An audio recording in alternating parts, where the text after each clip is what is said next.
சதுரங்க பிரியர்கள் அனைவருக்கும் வணக்கம்.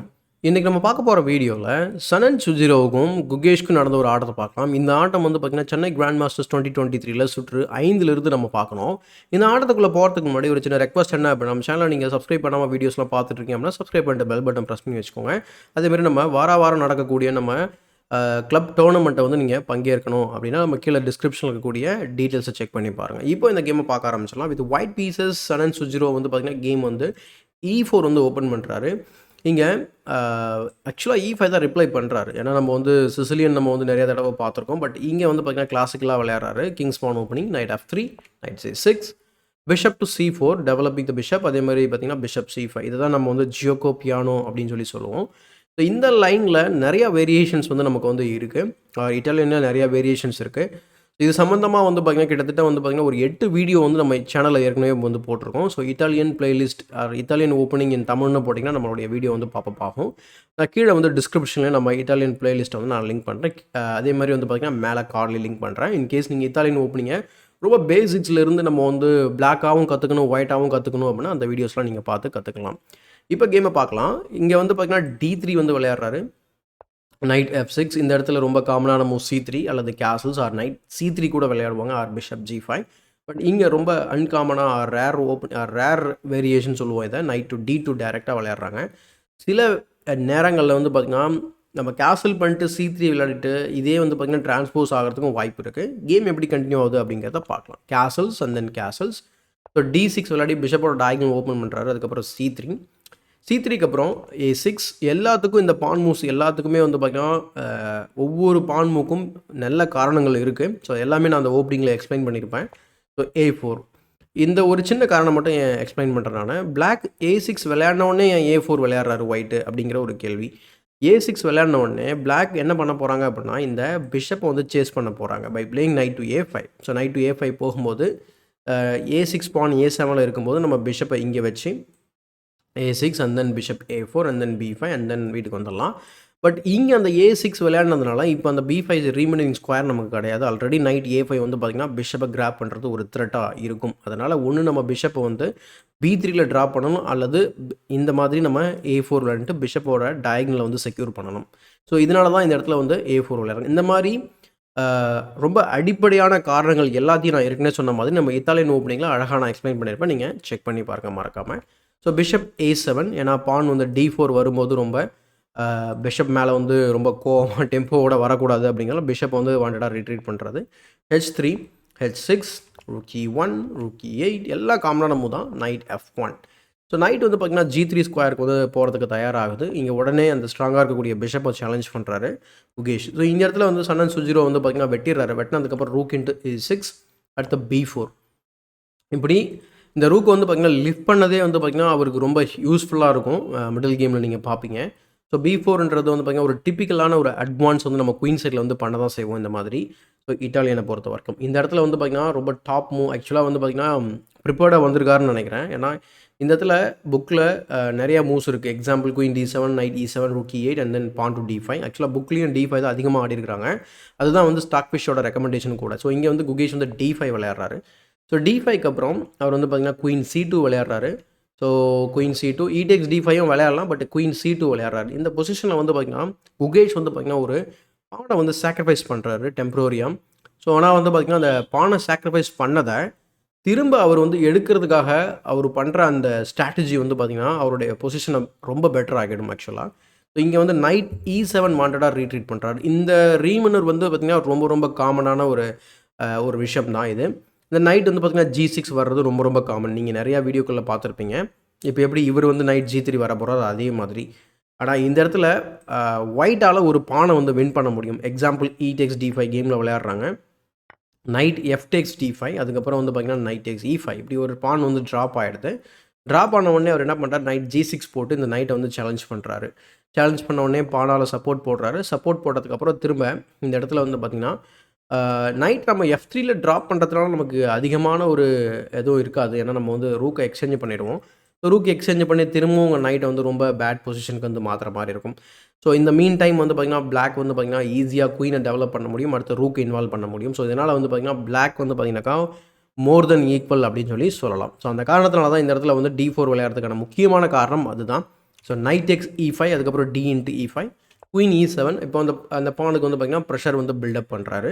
ஸோ இங்கேருந்து வந்து பார்த்திங்கன்னா இந்த ஒரு பானுக்காகவே வந்து பார்த்திங்கன்னா கொஞ்சம் சண்டை நடக்கும். அதுக்கப்புறம் வந்து பார்த்திங்கன்னா கிங் சைடு அட்டாக் வந்து கொண்டு போவார்.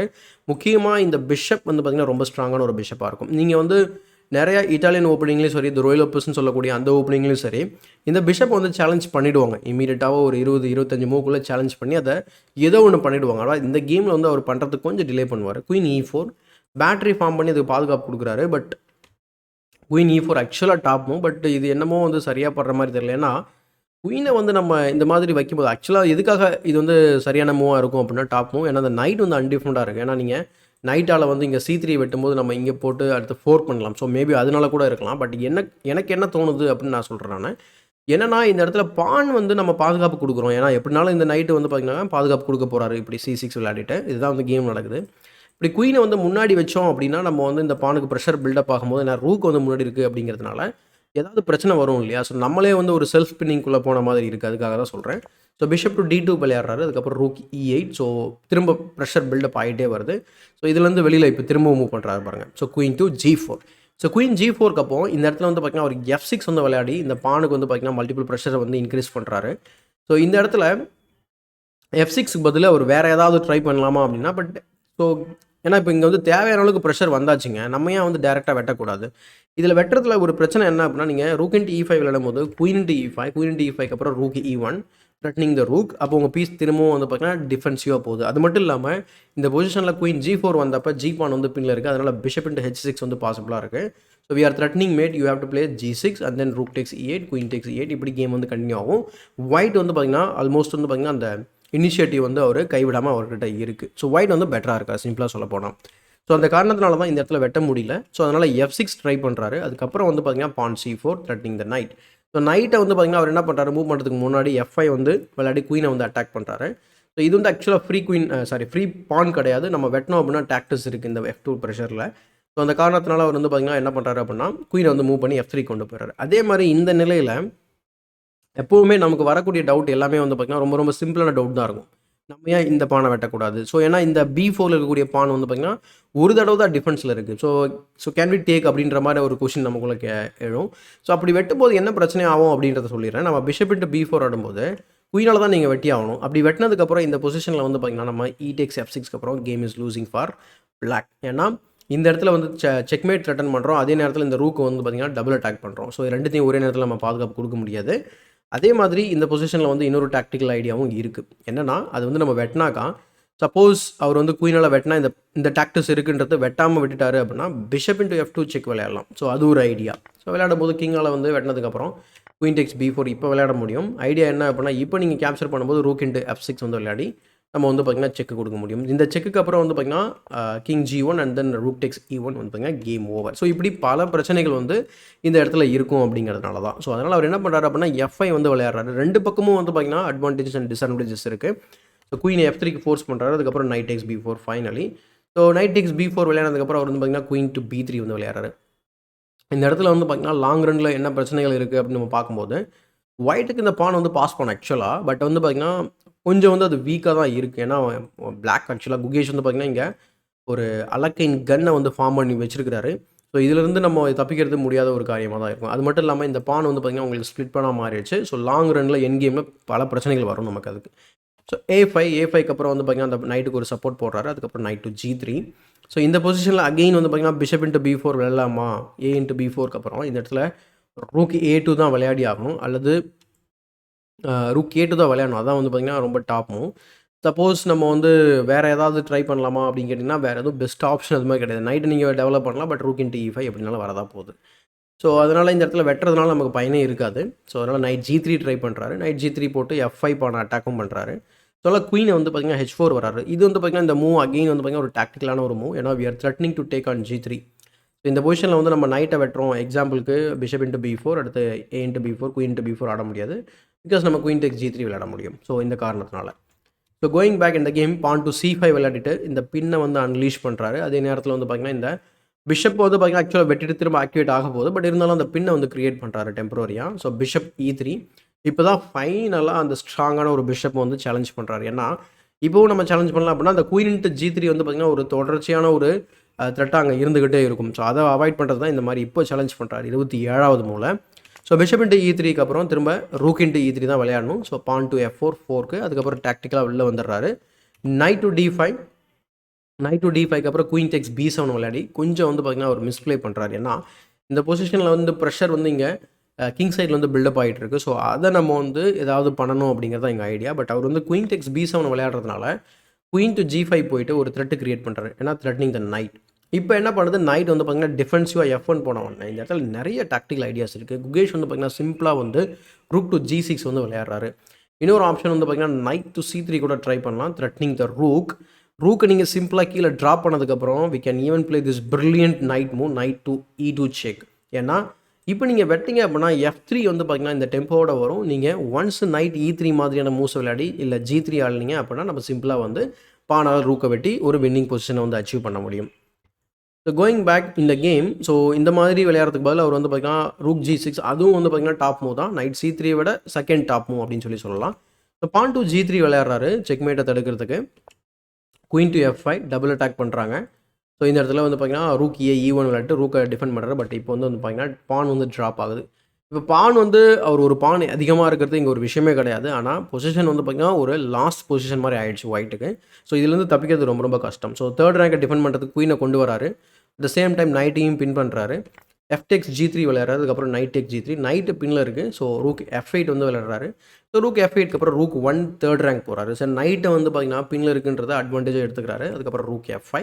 ஸோ அகெயின் வந்து பார்த்திங்கன்னா நைட் அட்வான்டேஜ், இந்த நைட் வந்து பின்னில் இருக்குன்றதுல அவர் ரூக் F5 மூலயமா ரூக் H5 வந்து இங்கே செக்மேட் பண்ணலாம் பார்க்குறாரு. So queen to D1. So queen to D1க்கு அப்புறம் நம்ம ரூக் H5 இங்கே டேரெக்டாக விளையாடலாம். ஸோ விளையாடலாம். பட் குயின் F3 மூலயமா அவர் டிஃபெண்ட் பண்ணுவார் அப்படின்னு சொல்லிட்டு அவர் என்ன பண்ணுறாரு அப்படின்னா ஃபஸ்ட்டு நைட் டெக்ஸ் E3 விளையாடிட்டு ஒரு எக்ஸ்சேஞ்சை வந்து எடுக்கிறாரு. ஸோ ரூக் டெக்ஸ் E3க்கு அப்புறம் ரூக் F8 திரும்பவும் போகிறாரு. ஸோ ரூக் F8க்கு அப்புறம் queen to D3 threatening the rook வந்து பார்த்தீங்கன்னாக்கா ஓகே குயின் E6 மூலயமா வந்து டிஃபெண்ட் பண்ணுறாரு. அதுக்கப்புறம் king F1 and then rook G4. So இந்த நிலையில் ஆக்சுவலாக வந்து பார்த்திங்கன்னா ரிசைன் பண்ணிடுறாரு. இந்த கேமை பொறுத்த வரைக்கும் ஒரு மிடில் கேம்லேயே வந்து பார்த்திங்கன்னா அவருக்கு டைம் ப்ரெஷர் வந்து பில்டப் ஆகுது. இப்போ கடைசியாக விளையாடின கிட்டத்தட்ட வந்து பார்த்திங்கன்னா ஒரு 20 மூவ் இல்லைனா ஒரு 15 மூவ் வந்து பார்த்திங்கன்னா ஒரு டைம் ப்ரெஷரில் தான் ஆடிட்டு இருந்தார். குகேஷ் நல்லா கம்ஃபர்டபுளாக வந்து டைம் ப்ரெஷர் இல்லாமல் அவர் அழகாக வந்து டைம் ப்ரெஷர் இல்லாமே ஆடிட்டு இருந்தார். பட் சனன் சுஜிரோ வந்து பார்த்திங்கன்னா டைம் ப்ரெஷரில் ஆடினார். அதுவும் ஒரு காரணமாக இருக்கும் இந்த மாதிரி கேம் முடிஞ்சதுக்கு. இப்போ எல்லாருக்கும் ஒரு கேள்வி, என்னங்க நிறைய கேம் வந்து பெண்டிங் இருக்குது, எப்படி அவங்க ஏன் ரிசைன் பண்ணுறாங்க அப்படின்னு நம்ம பார்க்கும்போது இந்த நிலையில் ஏற்கனவே வந்து பார்த்திங்கன்னா குகேஷ் வந்து ஒரு எக்ஸ்சேஞ்ச் அப்பு, ஒரு பான் அப்பு. இப்போ அவரோட த்ரெட் வந்து பார்த்திங்கன்னா இந்த ஏ பானை வெட்டுறது.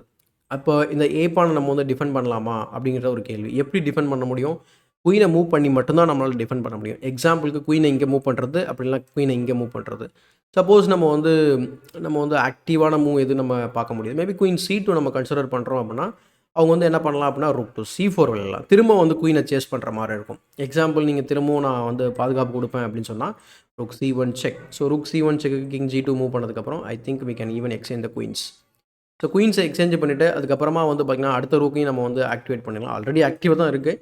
ப்ளஸ் இந்த பானெல்லாம் வெட்டிட்டு அதுக்கப்புறம் வந்து பார்த்திங்கன்னா இந்த பானை குயின் பண்ணலாம். ஸோ இது வந்து லாங் டைமாக வந்து கேம் வந்து கண்டினியூ ஆகி போயிட்டே தான் இருக்கும்.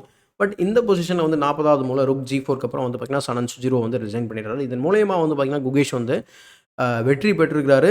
இதனால் சென்னை கிராண்ட் மாஸ்டர்ஸ் வந்து பார்த்திங்கன்னா அவர் வந்து லீட் பண்ணுறாரு. இப்போதைக்கு முதல் பொசிஷனில் இருக்கார். இன்னும் வந்து பார்த்திங்கன்னா 2 சுற்றுகள் இருக்குது. ஸோ என்ன நடக்குது அப்படிங்கிறத பொறுத்திருந்து பார்க்கலாம். ஸோ கேண்டிடேட்டுக்கு தேர்ச்சி பெறுவாரா இல்லையா அப்படிங்கிறத இன்னும் 2 சுற்றுகளில் நமக்கு ஆல்மோஸ்ட் தெரிஞ்சிடும். ஸோ எப்படி நடக்குது அப்படிங்கிறத வந்து பார்க்கலாம். ஸோ இவ்வளோ தூரம் நம்ம சேனலை பார்த்துருந்ததுக்கு மிக்க நன்றி. நம்ம சேனலில் போட்ட இந்த வீடியோ நீங்கள் பார்த்த மாதிரி இன்னும் மற்ற வீடியோக்களும் பாருங்கள். பார்த்துட்டு நம்ம சேனலை சப்ஸ்கிரைப் பண்ணி வச்சுக்கோங்க. மறக்காமல் பெல் பட்டனை ப்ரெஸ் பண்ணி வச்சுக்கோங்க. அதே சமயத்தில் வந்து பார்த்திங்கன்னா நம்ம சண்டே நடக்கக்கூடிய கேஷுவல் கிளப் டோர்னமெண்ட்டில் பங்கேற்கிறதுக்கு ட்ரை பண்ணுங்கள். மற்ற டீல்ஸ் எல்லாமே டிஸ்கிரிப்ஷனில் ஆட் பண்ணியிருக்கேன். மறக்காமல் இட்டாலியன் ஓப்பனிங் லேர்ன் பண்ணணும் அப்படின்னா மேலே இருக்கக்கூடிய கார்டை கிளிக் பண்ணுங்கள். ஸோ இதே மாதிரி ஒரு பயனுள்ள வீடியோவுடன் உங்களை சந்திக்கும் வரை உங்களிடம் விடைபெறுவது உங்கள் சதுரங்க சாணக்கியன்.